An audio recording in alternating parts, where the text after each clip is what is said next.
तो दोस्तों, हमने इससे पूर्व होब्स का मानव स्वभाव का अध्ययन किया था। इसके अगले क्रम में हम होब्स की प्राकृतिक अवस्था का अध्ययन करेंगे।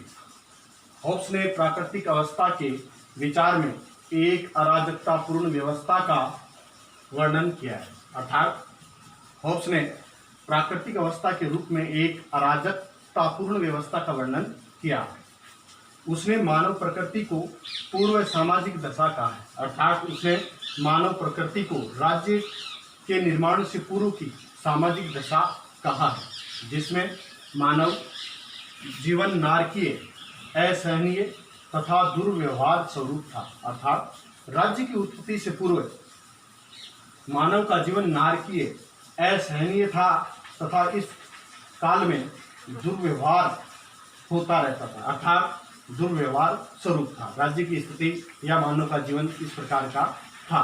प्राकृतिक दशा में जीवन हिंसा प्रधान था। प्राकृतिक दशा में मनुष्य का जीवन हिंसा प्रधान था। एक दूसरे को मारने पर उतारू थे। एक जीव दूसरे को साफ कर जाना चाहता था, अर्थात मारकर खा जाना चाहता था। आसुरी गुणों की प्रधानता के कारण मानव जीवन भयंकर और अव्यवस्थित था। अर्थात व्यक्ति में या मानव में राक्षस गुणों की प्रधानता थी। अर्थात आसुरी गुणों की प्रधानता के कारण मानव जीवन भयंकर विनाश काल का था और अव्यवस्थित था। अर्थात कोई स्थायित्व नहीं था, कोई परिवार नाम की संस्था नहीं थी, एक दूसरे की सुरक्षा नहीं थी। हर समय व्यक्ति भयभीत था। ऐसी स्थिति उस समय थी। ऐसे समय में जब मनुष्य एक ऐसी शक्ति के बिना रहते थे, अर्थात मनुष्य एक ऐसी शक्ति के बिना रहते थे जो उन्हें भयभीत बनाए रखती थी। अर्थात राज्य नाम की कोई संस्था नहीं थी। इस प्रकार व्यक्ति हर समय भयभीत बना रहता था, हर समय वो डरा हुआ रहता था। अर्थात अघोषित युद्ध की स्थिति हर समय बनी रहती थी। अर्थात अघोषित युद्ध की बनी रहती थी। लोग भयभीत थे, डरे हुए रहते थे कि इधर से भी कब भी अटैक हो सकता है। यह युद्ध प्रत्येक का प्रत्येक के विरुद्ध था। अर्थात हर एक का दूसरे के विरुद्ध था। अर्थात सबका सबके विरुद्ध था। ऐसी दशा में उद्योग, संस्कृति, नौ संचालन, भवन निर्माण, यातायात के साधनों, ज्ञान, समाज आदि के लिए कोई स्थान नहीं था। ऐसी स्थिति में उद्योग, संस्कृति, नौ संचालन, भवनों का निर्माण, यातायात के साधनों अर्थात ज्ञान प्राप्ति और समाज आदि के लिए कोई स्थान नहीं तथा मनुष्य का जीवन एकाकी, अकेलापन था। व्यक्ति अकेला रहता था, किसी दूसरे के साथ नहीं था, दूसरे को देखते ही मारकर खा जाता था। ऐसी स्थिति मनुष्य की थी। दीन का अर्थ है गरीब। अपवित्र अर्थात पवित्रता का नाम नहीं था। पाश्विक मतलब राक्षस प्रवृत्ति विद्यमान थी। एवं क्षणिक था, अर्थात जीवन बिल्कुल तुच्छ था। कभी किसी को पता नहीं था कब कोई बलशाली मिला और अपने जीवन का अंत हुआ। इस प्रकार मनुष्य का जीवन बिल्कुल क्षणिक था। इस प्रकार राज्य की अनुपस्थिति में अराजकता की स्थिति बनी हुई थी। अर्थात राज्य नहीं था, राज्य की अनुपस्थिति में अराजकता की स्थिति बनी हुई थी।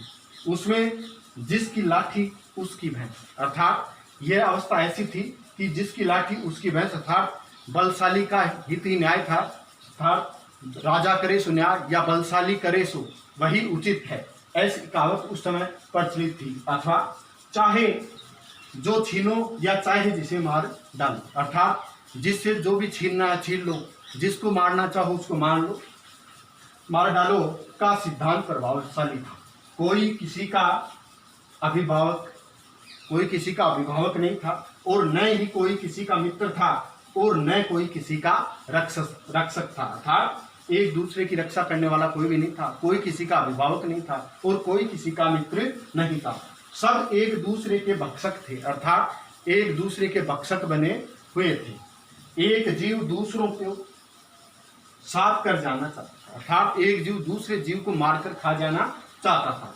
सभी एक दूसरे के विरोध में युद्धरत थे, अर्थात सभी मनुष्य एक दूसरे के विरुद्ध में युद्धरत थे, युद्ध की स्थिति में थे। जीवन अवसादपूर्ण था, अर्थात शांति नाम की कोई चीज जीवन में नहीं थी।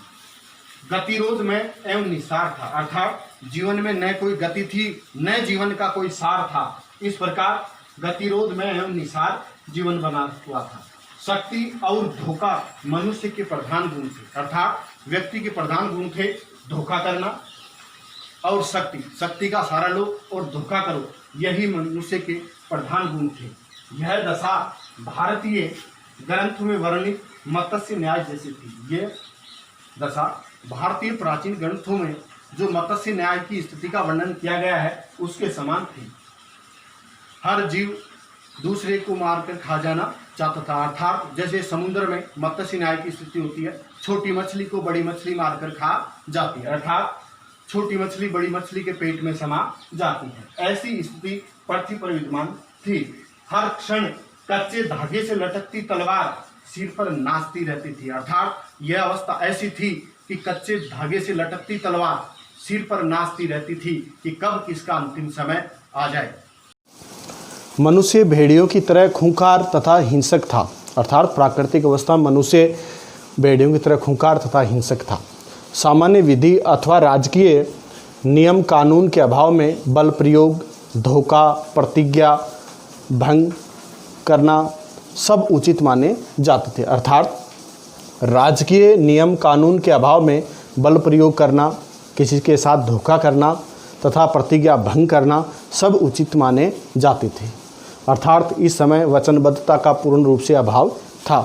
हॉब्स के विवरण का अभिप्राय यह है कि राज्य विहीन स्थिति में युद्ध एवं हिंसात्मक मनुष्य का भय सदैव व्याप्त रहता था, अर्थात राज्य विहीन स्थिति में युद्ध एवं हिंसात्मक मृत्यु का भय सदैव व्याप्त रहता था कि कब हमारी मृत्यु आ जाएगी, इसका भय सदा बना रहता था। मनुष्य के पास अपनी सुरक्षा के साधन के रूप में केवल अपनी शक्ति और चतुरता होती थी, अर्थात प्राकृतिक अवस्था में मनुष्य के पास अपनी सुरक्षा के साधन के रूप में केवल अपनी शक्ति और चतुरता होती थी, अर्थात अपनी चतुरता और अपनी शक्ति के द्वारा अगर वो बच जाए तो ठीक था, अन्यथा मारा जाता था। अतः उसे दूसरे के आक्रमण का भय हमेशा सताता रहता था, अर्थात प्राकृतिक अवस्था में मनुष्य को दूसरे के आक्रमण का भय हमेशा सताता रहता था।